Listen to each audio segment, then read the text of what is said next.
শরিয়া ভিত্তিক মর্গেজ অথবা যেটা আমরা বলি যে ইসলামিক মর্গেজ অথবা হালাল মর্গেজ, সেক্ষেত্রে আমরা কিন্তু শুধুমাত্র নির্দিষ্ট কয়েকটা ব্যাংক থেকেই মর্গেজগুলো করতেছি। তো তাদের আপনার এফসি এর অ্যাপ্রুভাল আছে বা এখানকার যারা রেগুলেটরি বডি তাদের সেপারেট পারমিশন আছে জাস্ট বিকজ অফ দ্য শরিয়া কমপ্লায়েন্ট। প্লাস এই ব্যাঙ্কগুলো যেখান থেকে ফান্ডিং আনে তাদের কিন্তু এটা ইসলামিক শরিয়া মোতাবেকভাবে তারা ওইসব সোর্স থেকে টাকাগুলো আনে।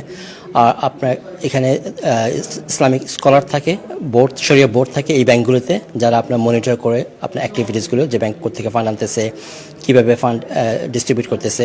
প্লাস আপনার যে মেকানিজম যেটা আছে, অর্থাৎ the way they buy the property, অর্থাৎ আপনার যৌথভাবে মালিক সহ বা একজন বায়ার আর ব্যাংক যৌথভাবে প্রপার্টি কিনতেছে।